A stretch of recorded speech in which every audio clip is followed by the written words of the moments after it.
Hi, I'm Georgina. I travel usually about every couple months. I'll take a flight somewhere. Sometimes it's across the country. Sometimes just like a weekend in Minnesota. And I currently only own like 2 very large suitcases that are like check-in size. And you know, that can be kind of troublesome sometimes because a lot of times if I'm taking like a weekend trip to Minnesota, I don't want to check in a huge bag, especially if I'm flying with a budget airline.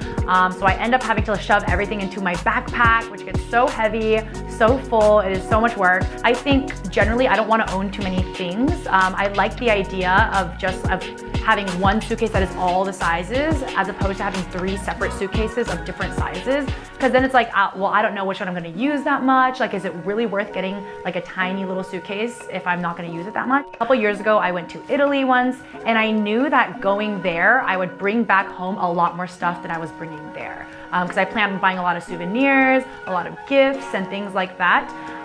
So what I did was I put a second suitcase inside of one of my suitcases so that like I only had like 1 suitcase's worth of like clothes going there, but when I came back I could like double up and like I would have 1 empty suitcase for my souvenirs and other trinkets. But that was so annoying and so much work because suitcases are not designed to go into each other usually. So that was just like a whole thing, and it really would have been very helpful to have something like this.